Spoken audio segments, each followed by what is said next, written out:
y bienvenidos.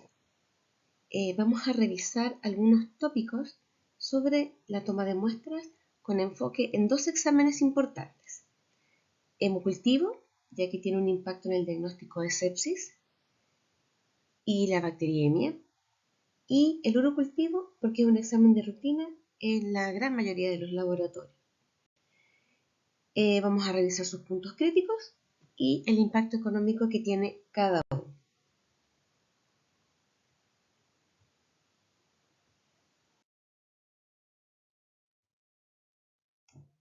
Es súper importante tener en cuenta que la toma de muestra, ya sea para cualquier tipo de exámenes, es el 70% aproximadamente del resultado final. Por lo tanto, es una de las cosas más importantes que hay que tener en cuenta al momento de solicitar un examen. Por lo tanto, es súper importante desde ese punto de vista el paso, que es un paso crucial en la toma de la muestra. Esto además nos va a garantizar que los resultados que obtengamos puedan ser representativos, en este caso de la infección real del paciente, que va a permitir un diagnóstico preciso y además un tratamiento efectivo.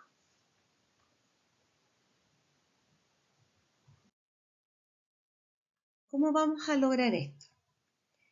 Vamos a partir primero generando la importancia de esta toma de muestra, que eso nos va a significar tener una claridad de conocer los puntos críticos de ella, para luego revisar los elementos que nos pueden afectar este proceso, ¿ya? Y eso también nos va a llevar luego a que podemos mejorar estos estándares en las tomas de muestra para llegar finalmente a este diagnóstico más preciso y que tenga una validez finalmente para la acción terapéutica que se tenga que aplicar.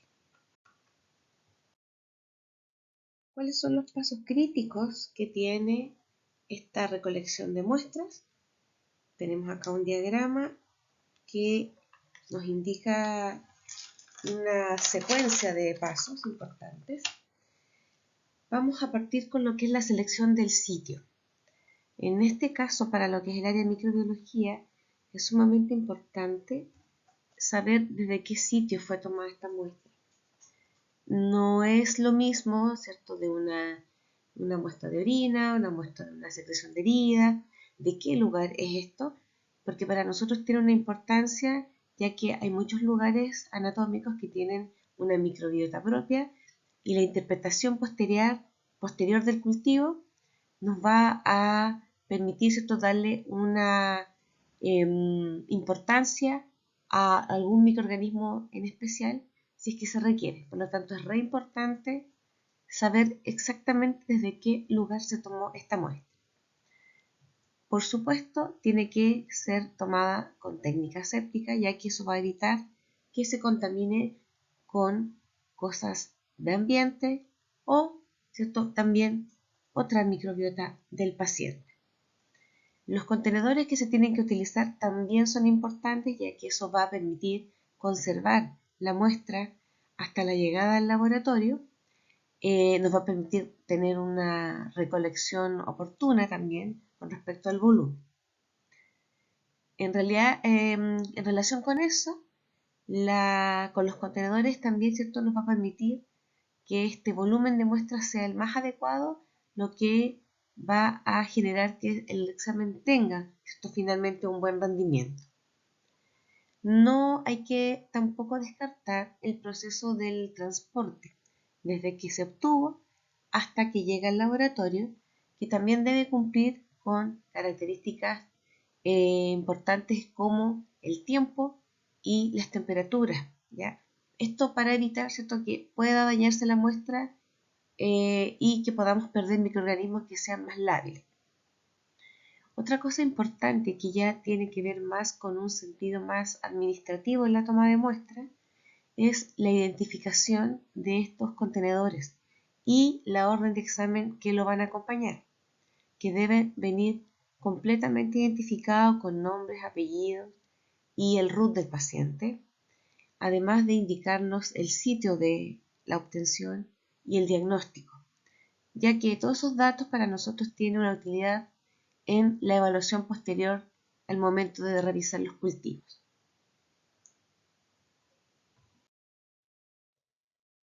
Con respecto a toda esta dinámica, es súper importante entender que la parte de transporte, siempre lo ideal es a temperatura ambiente y de manera inmediata.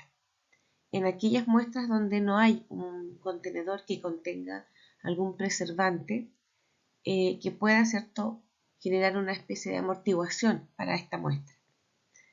Como ustedes ven aquí en la tabla de LITSA, siempre se recomienda el transporte de manera inmediata y a temperatura ambiente. Las muestras de orina son las únicas que podrían tener un transporte en un ambiente refrigerado, ya que eso evita un sobrecrecimiento de los microorganismos que estén en la orina, ¿ya? Porque la orina es un excelente medio de cultivo, por lo tanto, si yo lo coloco en un contenedor y en un ambiente refrigerado, esto nos va a permitir disminuir esta multiplicación. O en su momento utilizar contenedores que detengan esto, como por ejemplo que tienen adheridos ácido bórico, ¿ya? Vamos a abordar el hemocultivo, que es una de las muestras muy importantes para lo que es el diagnóstico de la presencia de bacterias o microorganismos en la sangre, y que tiene, como ustedes ven aquí, varios puntos críticos que van a afectar este examen en su toma de muestra. Ya vimos digamos, en puntos críticos generales de las tomas de muestra, la identificación. Aquí es sumamente fundamental que sea la toma de muestra al paciente que lo requiere. Por lo tanto, es importante que antes de que se vayan a realizar digamos, las acciones técnicas, se verifique, ¿cierto?, que es el paciente correcto a quien se le van a obtener estas muestras. Y también, ¿cierto?, hacer una explicación para que el paciente pueda ya sea cooperar o comprender el procedimiento al que se le va a someter.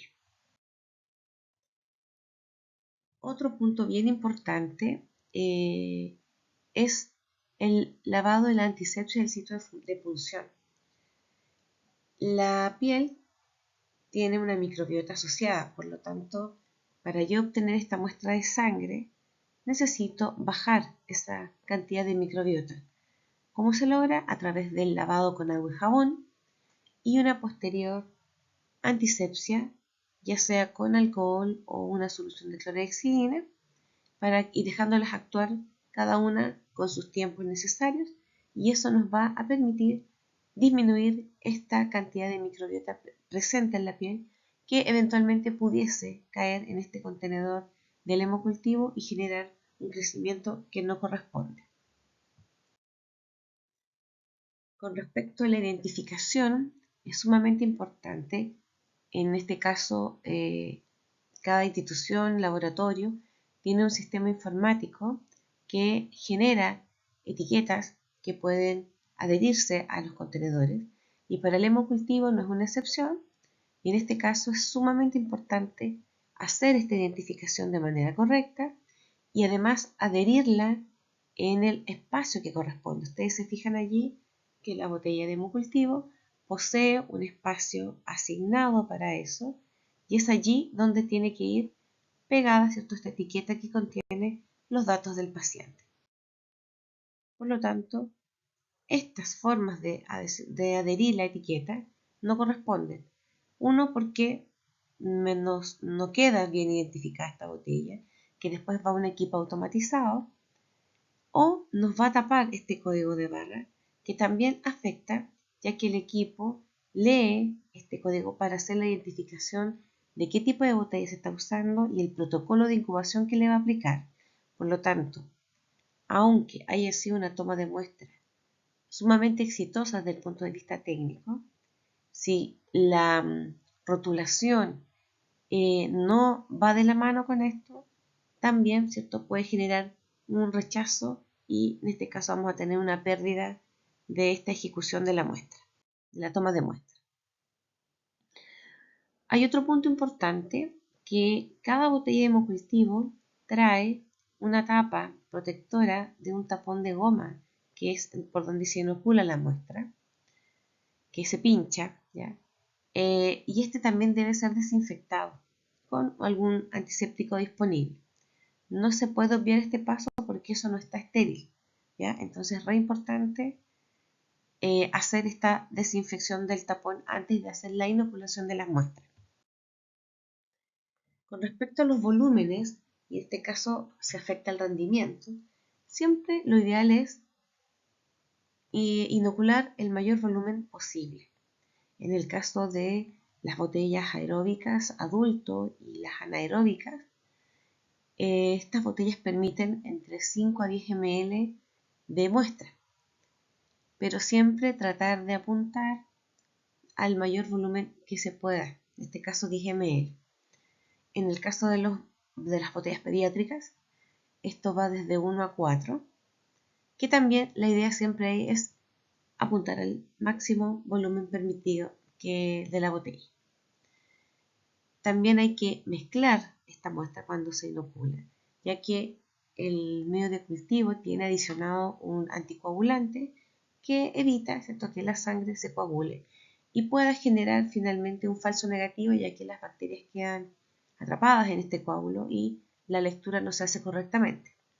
Por lo tanto, siempre después de inocular el vial es necesario realizar una agitación para que se homogeneice la muestra con el medio de cultivo de la botella.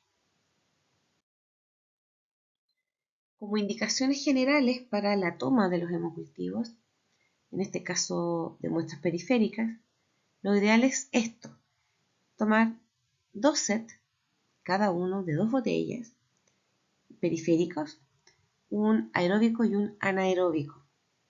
En este caso, lo ideal sería cada una con 10 ml, por lo tanto, 20 del primer set y 20 ml del segundo set, contando un total de 40 ml, lo cual da un excelente rendimiento en este caso para el hemocultivo.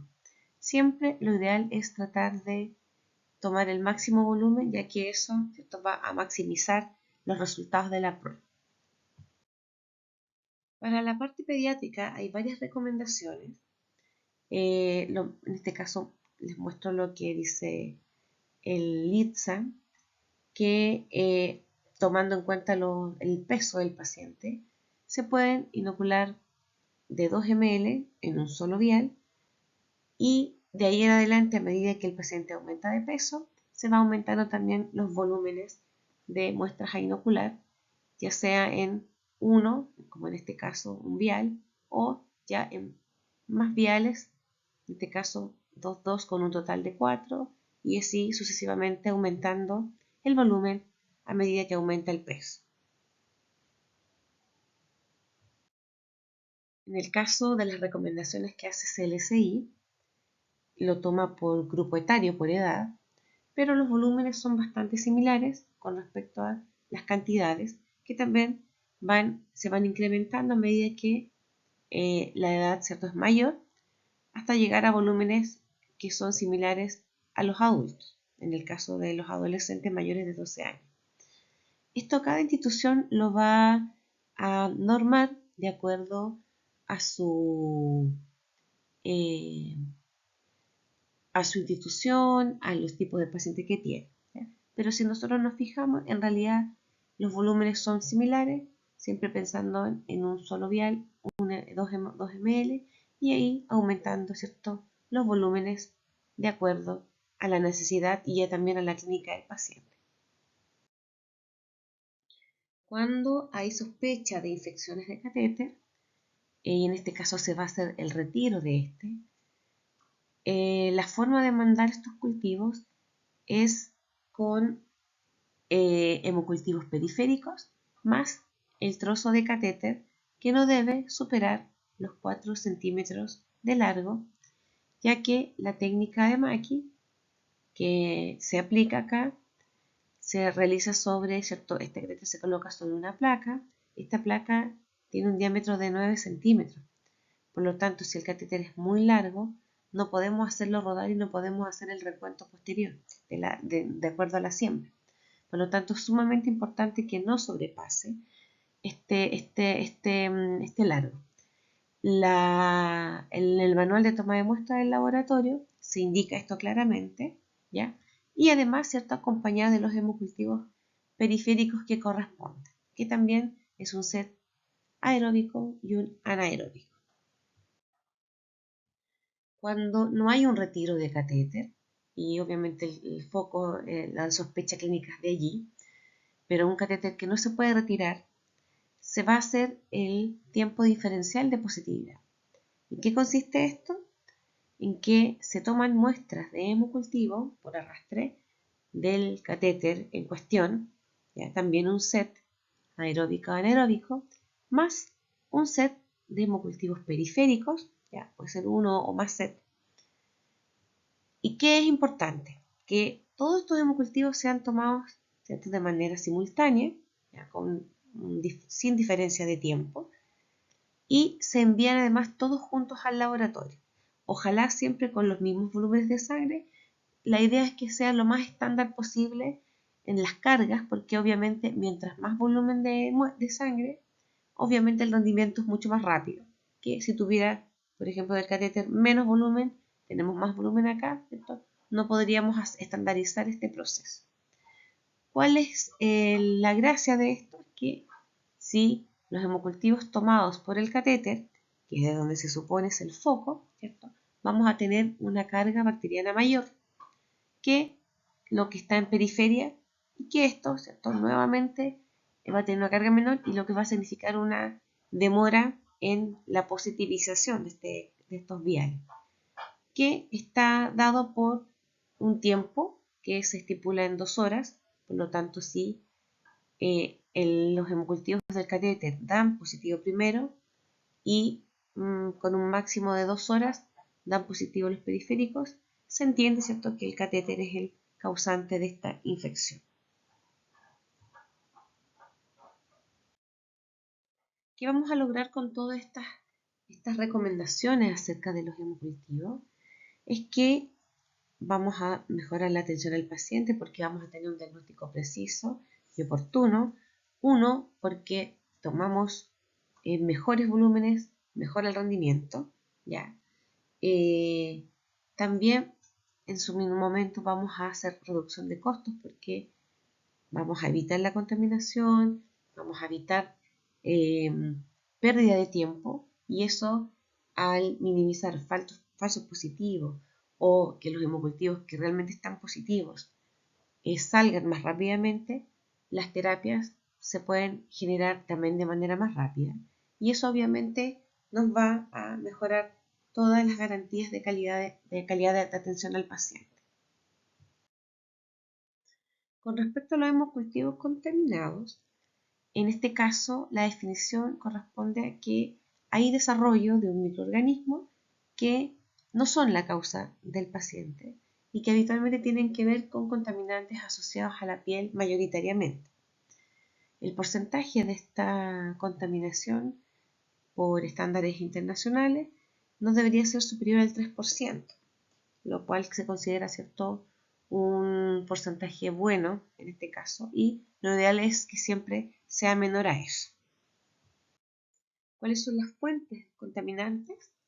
Es la piel del paciente, ya sabemos de la microbiota, y que es uno de los puntos críticos en la toma de muestra del hemocultivo.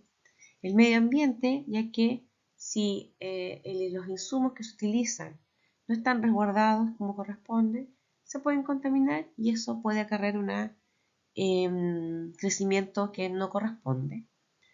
Y además el personal de salud, que tiene que aplicar las medidas de higiene de manos, las medidas de antisepsia para la toma de muestra, que son necesarias para este procedimiento. La Sociedad Americana de Microbiología en el año 2023 publicó un informe sobre, ¿cierto?, los contaminantes de los hemocultivos, en este caso los microorganismos, ¿ya? Muestra, ¿cierto?, en esta tabla una lista de los microorganismos que son considerados habitualmente contaminantes, ¿ya? Y que es uno de los parámetros principales que utilizan los laboratorios para hacer, ¿cierto?, esta diferencia entre contaminación y bacteriemia verdadera. Y en este caso reúne información de diferentes asociaciones, como el CAP, por ejemplo, la CDCI, ¿ya?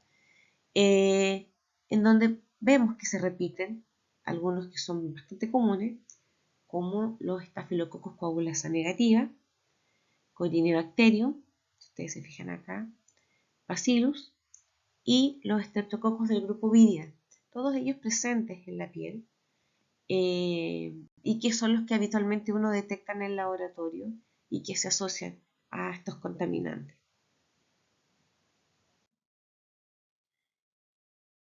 Luego de revisar todos estos detalles y datos, vamos a movernos hacia el impacto económico que tiene cuando no se cumplen estos requisitos, ¿ya? Porque aquí nos permite también darle una dimensión distinta en torno al valor del costo de la no aplicación de estas medidas. También nos va a permitir, ¿cierto?, ver oportunidades de mejora, ¿ya? Y evaluar, ¿cierto?, los puntos más críticos que deben ser abordados. Estos son los costos que tenemos nosotros para, de acuerdo a los insumos que tenemos disponibles en el laboratorio, cuando tenemos los hemocultivos ya negativos. Ya esta muestra ya fue tomada, llegó al laboratorio, se incubó y dio negativo. ¿Ya? Si ustedes se fijan acá, tenemos de casos divididos por tipo de botella de hemocultivo. Los hemocultivos pediátricos, en donde esta botella pediátrica, ¿cierto?, más su valor de IVA, termina con alrededor de 6.700 pesos. La botella de adulto con un poco más de 7.000 pesos. Y la botella anaeróbica, que termina con un valor mayor de 12.000 pesos aproximadamente, porque tiene un costo asociado a un generador de anaerobiosis, ya, si se requiere. Cuando los hemocultivos se positivizan, también va cambiando de acuerdo al microorganismo que se obtiene. En este caso, cuando hay una contaminación, por ejemplo. Cuando tenemos hemocultivos aeróbicos positivos, en donde tenemos, ¿cierto?, por ejemplo, un crecimiento de una Staphylococcus coagulasa positiva, ¿ya?, coagulasa negativa, perdón. Aquí cambia los valores porque tenemos que aplicar la utilización de otros insumos, aparte solo de la botella. Entonces, hay que sumar el valor de la botella más el set de placas que se utiliza para la siembra primaria, más la tarjeta o el uso del equipo de espectrometría de masas, más la prueba de susceptibilidad. Todo eso nos suma alrededor de 24.000 pesos, ¿ya?, total con IVA, para, ¿cierto?, los hemocultivos que tienen una bacteria gram positiva. Cuando tenemos, pensando, ¿cierto?, en estos microorganismos contaminantes, pero hay variabilidad, ya que también tenemos bacteria gram positiva, pero cuando es de otro grupo que también está asociado a contaminantes, en este caso de los Streptococcus viridis, ya que se mantiene, ¿cierto?, por ejemplo, en una botella pediátrica, se mantiene el set de placas que se utiliza, también se mantiene la identificación, pero lo que cambia en este caso es la susceptibilidad, ya que para este grupo de bacterias la susceptibilidad se hace de manera manual y se utiliza un agar, específicamente el Müller-Hinton sangre, más una serie de discos y tiras epsilométricas que tienen un costo adicional, lo cual nos eleva bastante el costo total a cerca de 34.000 pesos. Entonces, claramente hay diferencia en torno a un valor básico cuando el hemocultivo realmente es negativo porque se tomó de la manera correcta, a cuando tenemos una positividad, ¿ya? Que en este caso puede ser en su minuto la bacteria causante, como puede ser un contaminante, y esa es la evaluación que también hay que hacer en torno al diagnóstico clínico del paciente. Pero si nosotros vemos los valores y pensamos que esto pudiera estar asociado a una contaminación, el impacto económico que tiene es bastante. Tomé uno de los servicios donde hemos hecho intervenciones como laboratorio, porque teníamos altas tasas de contaminaciones, más altas que las que están aquí del año 2024, sobre el 12%, y que luego de la intervención bajó, ¿ya? Si nosotros tomamos en cuenta toda esta cantidad, ¿cierto?, de la contaminación, lo llevamos al costo, que es lo que yo les mostré recién. En este caso, ¿cierto?, para todos los hemocultivos que tuvimos en el año 2024, aproximadamente el costo de la contaminación equivalía, ¿cierto?, a más de 3 millones de pesos, lo cual no es menor. Si uno lo piensa en insumos, ¿cierto?, que se perdieron finalmente, es un número bastante grande. Por lo tanto, es sumamente importante recalcar, seguir las indicaciones, cumplir con los protocolos y así, ¿cierto?, optimizar obviamente el uso del material, el tiempo del paciente, el uso, digamos, no apropiado de antibióticos y obviamente no retrasar el diagnóstico final del paciente.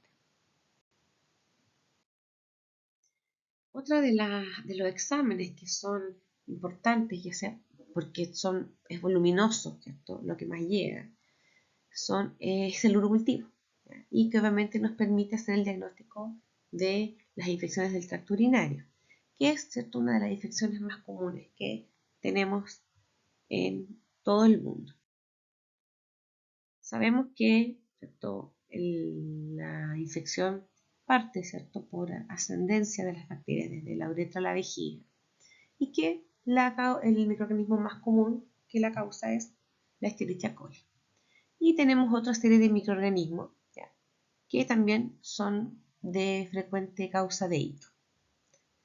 Aquí voy con esto, que también tiene que ver con los resultados de acuerdo a su identificación. También hay variabilidad en torno al impacto económico que tiene. Los puntos críticos de este examen son, ojalá, ¿cierto?, la recolección sea en la mañana, el aseo, los contenedores, ya es bastante similar a lo que corresponde a hemocultivo. Sí, ¿cierto?, el traslado, que como les decía yo al inicio, la orina es la única que deberíamos mantener a un ambiente de 4 grados. Y obviamente evitar el derrame de la muestra, porque ahí se pierde la esterilidad. Con respecto al primer punto, lo ideal es que sea la primera día de la mañana. Si no se puede, ya, ojalá una retención de por lo menos 3 horas, 2 a 3 horas, ya, para tener una concentración también de orina importante. El volumen, ojalá 10 ml, ya. Ahora, dependiendo del tipo de paciente, pediátrico o en este caso oligúrico, se pueden tomar volúmenes menores, pero es importante recalcar que el examen, ¿cierto?, va a perder rendimiento. A menor volumen, menor rendimiento. También es importante señalar que lo ideal es que habitualmente les toman tanto el urocultivo, como sedimento urinario o la orina completa. Y todo esto debe venir en el mismo frasco. Desde allí se toma la muestra para ambos exámenes. Por lo tanto, fraccionar la muestra genera una puerta de posible contaminación o incluso errores en la identificación de los contenedores. Por lo tanto, es sumamente importante no fraccionar y tomar la muestra en un solo frasco, y el laboratorio se encarga de manera interna de hacer el fraccionamiento para, ¿cierto?, ambos exámenes. El aseo genital es sumamente importante, al igual que el hemocultivo, ¿cierto?, en este caso la piel perineal a la entrada de la uretra. Hay que bajar esta cantidad de microorganismos de la piel y evitar, ¿cierto?, que entren a la orina, que es un muy buen medio de cultivo, para, ¿cierto?, que no salgan microorganismos que no son los causantes de la ITU que estuviese sufriendo el paciente. Y también tenemos algunos contenedores que disponemos en el hospital, ¿ya?, que es el súper clásico. Es un frasco estéril con tapa rosca, que habitualmente es roja, ¿ya? Y también tenemos algunos contenedores que son graduados, lo cual nos permite ver cuánto volumen es lo que se está enviando al laboratorio. En algunos pacientes, ¿cierto?, se puede hacer la toma de la muestra por sonda, pero aquí hay algo sumamente importante, es que esta muestra debe ser tomada posterior al cambio de la sonda y no más allá de 48 horas, porque esta sonda se va colonizando y por lo tanto lo que se obtenga de allí no necesariamente va a representar la infección activa del paciente, sino que la colonización. Entonces, muy importante hacer el cambio de la sonda, esperar 24 horas para que el proceso inflamatorio que se genera disminuya y luego tomar la muestra de urocultivo. Jamás tomar la muestra de esta bolsa recolectora, porque se conserva esta orina a temperatura ambiente, está acumulada allí y obviamente va a crecer cualquier cosa y no es la mejor muestra, ¿ya? Entonces, jamás tomarla desde esta bolsa recolectora. Al igual que los hemocultivos, también hay contaminación en los urocultivos. En este caso, corresponde a la presencia de microbiota de la piel, ¿ya? O el crecimiento de varios microorganismos que finalmente no sabemos si corresponde o no al que está haciendo la ITU. Los porcentajes de contaminación de los urocultivos se mueven entre el 5, 15, en algunas recomendaciones se habla hasta el 20. Va a depender mucho del sitio donde se está tomando, en este caso, el servicio clínico, ¿ya? Pero lo ideal, ¿cierto?, es que no debería ser superior entre el 5 y el 15%, pensando en que es una muestra que habitualmente se la toma el mismo paciente y hay que explicar muy bien las instrucciones para que no se contamine. ¿De dónde viene esta contaminación? Principalmente de la microbiota de la piel de la zona genital, o ¿cierto?, que este contenedor no corresponda o se maneje de manera inadecuada, ya sea introduciendo los dedos, un derrame, por ejemplo, ¿ya? Y, ¿cierto?, también es importante desde dónde. Una sonda, ya vimos que las sondas se colonizan, ¿ya? Por lo tanto, tener cuidado con eso. O los recolectores, que se utilizan mucho en pediatría para recolectar la muestra, pero el valor predictivo que tienen positivo es bastante bajo, porque también se van contaminando con la piel, ¿ya? Por lo tanto, también es importante utilizarlo de la manera que corresponde. Ir cambiándolo cada media hora para evitar, ¿cierto?, que las bacterias que están presentes en la piel puedan quedar en esta orina y finalmente dar una muestra que sea polimicrobiana. ¿Cómo se ve eso en el laboratorio? Aquí hay una placa donde podemos ver diferentes tipos de colores. Ustedes se fijan, hay unas más celestes, unas más azules, unas más un poco burdeo, ¿ya? Esto es un polimicrobiano porque finalmente creció de todo, ¿ya? ¿Qué otro signo de muestra contaminada podemos ver en el caso del sedimento urinario? ¿Ya? Cuando tenemos la presencia de muchas células epiteliales, eso quiere decir que también hay una contaminación, sobre todo vaginal, ¿ya? Hay una descamación alta y obviamente eso también conlleva a la presencia de bacterias que no son las que venían en la orina. Entonces, esto es muy importante, que la evaluación microscópica de la muestra también nos va a dar un indicio si esta muestra estuvo bien tomada o no. Lo mismo, ¿cierto? Tomé los servicios de nuestro hospital, que son los que más muestras de orina nos mandan. En este caso, la unidad de emergencia adulto, la emergencia obstétrica y la infantil. Y ustedes se fijan, están bastante altos. La infantil, mejor, bastante bueno, ¿ya? Pero, ¿cierto? Los otros servicios bastante altos. Tiene que ver también con una dinámica de congestión de los servicios, de lugares no adecuados para toma de muestra y también de las instrucciones dadas a los pacientes.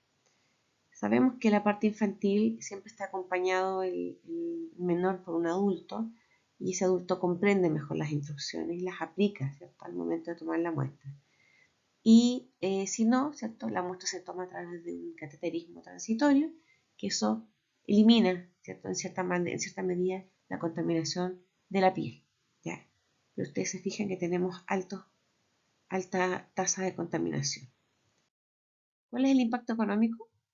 Cuando tenemos lo mismo, como lo presenté con los hemocultivos, un urocultivo negativo, ¿ya? En este caso la muestra llegó, la muestra se sembró, ¿ya?, en este agar cromogénico que utilizamos nosotros en el laboratorio, que finalmente el costo de este urocultivo negativo, ¿ya?, si correspondía, es de 2.600 pesos, ¿ya? Pero cuando este hemocultivo es positivo, sí tiene diferencias, porque aparte del valor del medio de cultivo, tenemos que sumar su identificación, su antibiograma. Y aquí se dispara totalmente ya el valor, llegando hasta más de 17.000 pesos. O sea, tenemos casi 15.000 pesos de diferencia.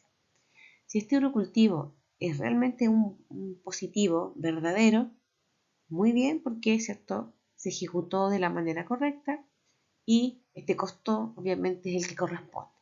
Pero si no fuera así y es un microorganismo que no corresponde o es un contaminante, esta es una pérdida, en este caso, ¿cierto?, del uso de los insumos de laboratorio.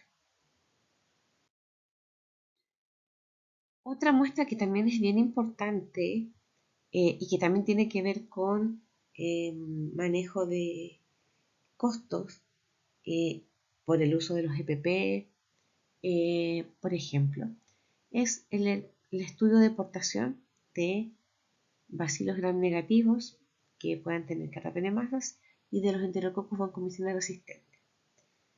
En este caso es un documento de la Unidad de Prevención de Control del Hospital de IAS, ¿ya?, que, ¿cierto?, apoya, ¿cierto?, en apoyo a esto, a la contención de agentes, ¿cierto?, la diseminación de agentes que tienen resistencia a los antimicrobianos. En este caso, pensando en los bacilos negativos que puedan tener carrapenemasas o estos enterococos que son vancomicina resistentes, porque ambos son de alta capacidad de diseminación y si es que están presentes y se descontrolan, evidentemente van a generar aumento en los costos, aumento en la morbilidad y obviamente está muy fuera de los objetivos que tienen los PROA, ¿cierto?, en donde la idea es optimizar el uso de los antimicrobianos. ¿Cómo se realiza este cultivo? Se debe tomar en 2 tórulas, en este caso de medio de transporte, Stuart, ¿ya?, que en este caso las tórulas tienen una tapa color celeste, ¿ya?, una tórula para el estudio de los enterococos y otra tórula para el estudio de portación de carrapenemasas. ¿Cómo se ingresa al sistema informático? ¿Ya?, como estudio de portación. ¿Ya? A continuación les muestro un poco más el detalle. Esta es la pantalla del sistema de ingreso, en donde, ¿cierto?, cuando se llenan los datos del paciente, nos vamos a ir a la carga de exámenes, se tiene que cargar cultivo corriente y tipo de muestra estudio portación. Luego se hacen, ¿cierto?, las gestiones de selección del examen, que es lo que está aquí, ¿cierto? En esta ventana, seleccionar y volver. Y ahí ya nos queda, ¿cierto? En esta ventana primaria, aquí ya nos queda puesto, ¿cierto? El tipo de examen, el tipo de muestra, ¿ya? Y con esto nosotros ya lo dejamos grabado y así va a quedar ingresado en el list del laboratorio, lo cual nos va a dar la trazabilidad de esta muestra.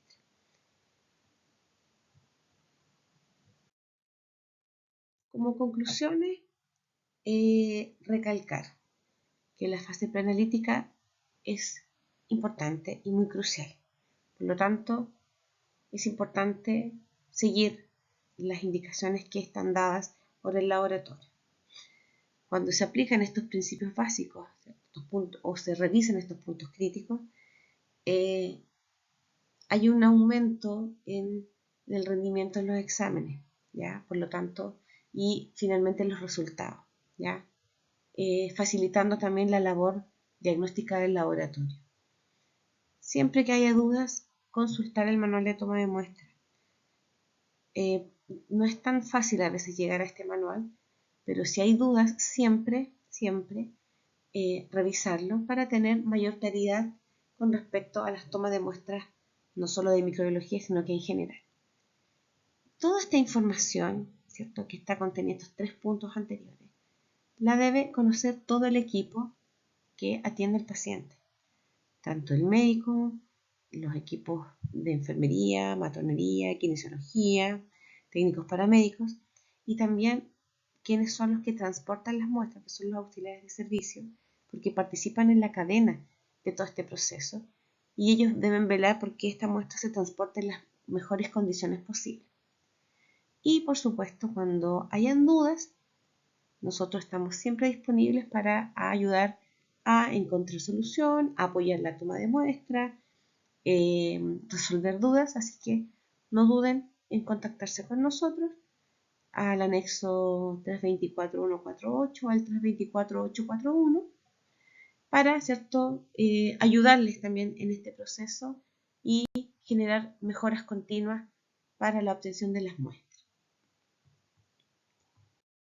Espero les haya quedado claro y como les digo, quedamos nosotros también como laboratorio atentos a sus consultas y nos estaremos encontrando en una próxima oportunidad.